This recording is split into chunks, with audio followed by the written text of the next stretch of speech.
All right, this is going to be an answer to a personal message I received, a question basically. Someone asked how I felt about suicide and aggression, and basically, would a person who was owed money by someone who was about to commit suicide be justified in using force or coercion or aggression to prevent the suicide in order to collect the debt, assuming that by committing suicide they would not be paid? And wouldn't that be kind of self-defense? Uh, First, it is not self-defense. Self-defense means that you are defending your life, not your property. If I own a whole bunch of stock and I see on the news that stocks are trading very badly and I might lose a lot of money, it is not self-defense if I take my guns and go to Wall Street and somehow try and avert the trading. That would not be self-defense. You could call it defending your assets or something like that, or perhaps attempting to defend your property, but it would not be self-defense. Likewise, if a creditor to you is about to commit suicide or flee in some other way, even if they didn't commit suicide, the more likely case would be that they try and leave. You would not be justified in attacking them for that. You would have a right to take restitution, but if someone owes you a debt, they owe you money. There's a scene in Rob Roy, which is a really good movie, and it's really kind of interesting because the whole thing revolves around a creditor and a debt. And Rob Roy is a Scottish guy who borrowed a whole bunch of money from Marquis of Montrose, an English noble person, and the money was all stolen. And the Marquis wants the money back. Montrose wants the money back, and Rob Roy doesn't have the money, and the Marquis says, well, how about instead of you paying me back money, why don't you bear false witness against one of my rivals, declare him to be a Jacobin, basically declare him to be a rebel to the crown. If you declare that this person's a rebel, we can talk about your thing. And Rob Roy replies that I owe you money. I don't owe you anything else. I don't owe you land. I don't owe you my slavery. I don't owe you my loyalty. I owe you money. If you owe money to a credit card company, they don't have the right to come and say, okay, well, listen, today you have to go out and you have to work so many hours and you can't go out and buy a soda and you can't. I mean, they would be correct if they simply repossessed. I think that they would have a right to repossess property, but they couldn't direct your actions. So it would not be self-defense. The other thing is, I see law as something that arises out of dispute resolution. So there'll never be laws dealing with things that no one ever disagrees with. For instance, for now, there's no property rights on Pluto, and so nobody disagrees about Pluto, and so there's no body of law to talk about how to deal with that. Likewise, there's very little disagreement about, say, the bottom of the ocean, although this is changing because there's kind of getting to be a scramble for resources there. At this point, there's few enough people looking for them, and there's so many available that there isn't much dispute. So there isn't much. There isn't a body of law to determine what do we do. How much of the water column above the land is yours, and how deep. It hasn't been worked out because there hasn't been disputes. When you're talking about suicide, in the cases where it's successful, there again is not going to be a dispute because the person who is dead, and so they're not going to dispute anything. He also brought up the question of what about the inheritors? It's true that if you inherit an estate, that you are liable for that estate. So if I incur say I have a house and all this property, but I also have a $50,000 debt to somebody. I die, and my property is inherited by a relative or a child or something. They would be liable for the debt on the condition that they accepted the inheritance in the first place. No one would be obligated, including my heirs, to actually accept the inheritance. So if I was had a house, but I also had $10 million in debt, my inheritors could simply say, we don't want the debt and we don't want the house, The two would be bound together because it's a single estate, and they would say we're just refusing the inheritance. We don't accept it. Just like you're not obligated to accept a gift. You're not obligated to accept an inheritance.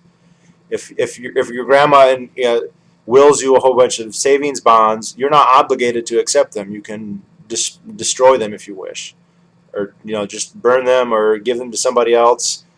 You don't have to have them. Likewise, if you're going to inherit an estate that is full of debt, and the debt and obligations are greater than the assets, then you would be stupid to accept the now you'd be stupid to accept the inheritance. Now, if you wanted to accept it, say, well, I want the house, you can't disassociate that from the debt. So you couldn't say, I'm going to accept the house, but never mind the debt because my father or whoever is the one who incurred the debt, not me. But you're taking the house, so you would have to take the debt. But you would have the option to not take the house. So, or whatever was in there. The other problem is people can die intestate. People can die without having willed anybody. There is no obvious heir.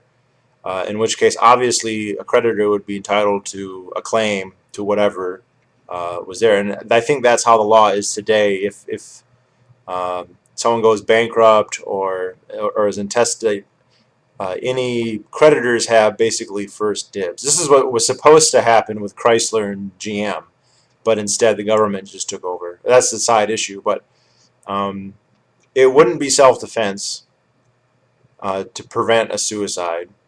People have the right to commit a suicide, and once they have, the questions about what they owe are really very superfluous. If there's going to be arguments about the estate, that's different, but people aren't obligated to accept estates. And if they don't accept it, obviously then there's not even going to be a disagreement, because then the creditor is going to say, well, the daughter doesn't want to accept the estate, so we'll just take it, and we'll take the house or whatever else, and if it doesn't balance out, there's no one else to get it from. It's a loss. Creditors can lose money. You and I can lose money in the stock market, or I can buy a whole bunch of gold and the price can go down, or I could lose it, and we're not entitled to being made whole by anybody. I mean, if we had an insurance policy that specifically addressed losses in that area, that'd be one thing. But if you're a creditor, if you loan a whole bunch of money to somebody and they die without being able to pay it back, it's not like you are entitled to take that out of just somebody else's skin. Even somebody, a buddy or a relative, you're not entitled to take it out of their skin. The only way you would have that right is if they ended up taking on the liabilities of the deceased creditor. So I would not consider it self-defense. I think there's a split among libertarians kind of about crime and punishment and restitution. Some of them basically think that the only way you can collect a debt is through either the debtor has to voluntarily comply to pay it back, and they just cite ways to make that happen, like ostracism and whatnot. And I agree that ostracism is actually an extremely persuasive and effective means, especially in a libertarian society. However, I think that if you have a legal right to something, that it is legitimate to take it back. And so I don't think that it's wrong to use what would otherwise be considered coercion to reclaim stolen or owed property. Like, I don't think there's anything wrong with basically repo men. I don't think that a repo man is in the wrong if the dispute has been adjudicated in some of the big thing that statists think is impossible here is that they say, well, who's going to decide? Because you're going to have two people say I take out a loan for a car. A car dealership gives me a car, and the understanding that I pay them back, and I don't. And they say, okay, well, you give us the car back, and I say I don't have to. I'm not obligated to. The statist will say, well, then you have to have a state, because who's going to decide? I think that you can have independent arbitration, and they say, well, without a state, no one's going to be able to compel both parties to join. And I don't think that's true, because both parties have an interest in it. Now, you say, well, the party that stole, they don't have an interest in it because they would lose arbitration. Well, I think what happened is the car company, in this case the creditor, or whoever the aggrieved party claimed to be, would try and assemble arbitration. And they would go to some kind of arbiter, and they would say, we want arbitration in this issue.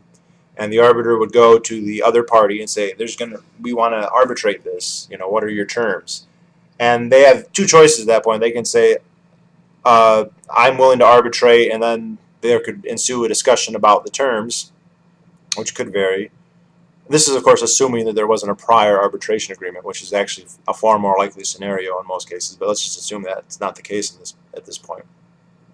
Or they could refuse and say, we're not going to go into arbitration under any circumstances. We're not even going to discuss the matter of the ownership of the car. I think what would happen then is the arbiter would say, well, listen, we're going to do this. If you can't object, the only way you can object legitimately is to say, well, you'd rather use a different arbiter, but if you're not even going to come to the table to even suggest what would satisfy you, then we're going to proceed in a hearing. And if you don't show up, obviously you won't be there to defend yourself. And if you aren't there to defend yourself, the chances that you win are pretty small. Of course, you could always hire a surrogate to go in your place. There's nothing wrong with someone who's being accused of a crime to say, I'm not going to go, but they could send their lawyer or their representative or whatever. That'd be fine. But if you don't show up, then it's very likely that you will lose the arbitration, at which point there's going to be a common law justification for repossession of property and an assessment of damages that you will not have had any say in because you weren't in the arbitration.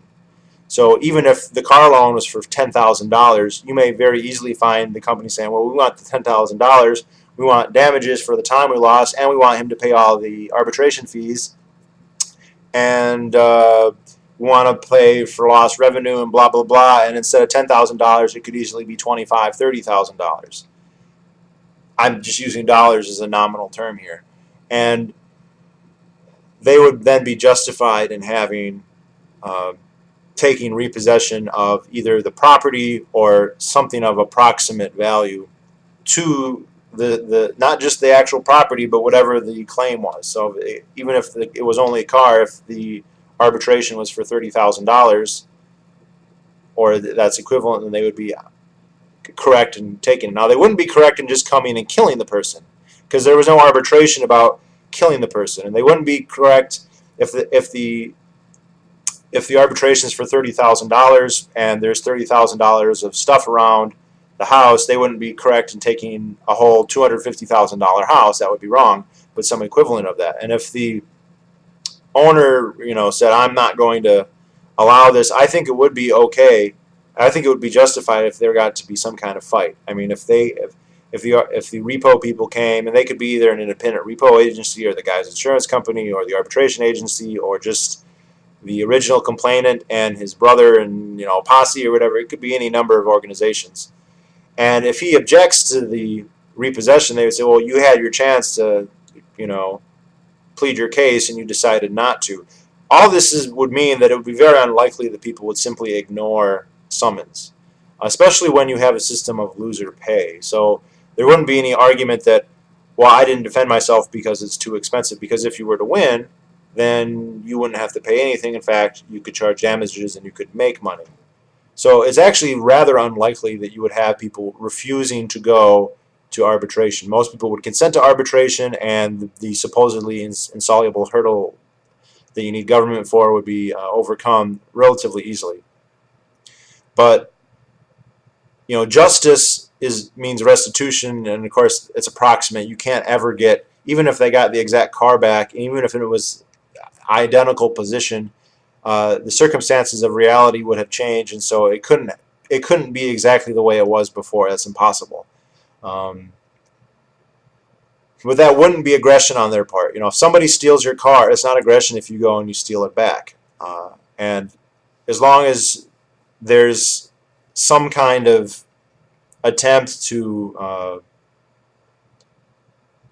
talk with the person, if the person refuses to even come to the table, then they are basically asking for it to escalate. This is always the case. Whenever two people have a dispute, there are really two options, that they can resolve it or they can escalate to the point of physical conflict. And this actually is pretty rare, and there's a strong incentive not to do this. So there, I don't think suicide is not aggression against your creditors. That's certainly the case. If I kill myself, I'm not aggressing against my creditors. They would have a right to the estate, but not necessarily my heirs if they didn't accept my estate. They wouldn't be justified in trying to prevent me from committing suicide, and of course it's almost a moot point because that would be almost impossible to do. So that's what I feel about it, and that's it.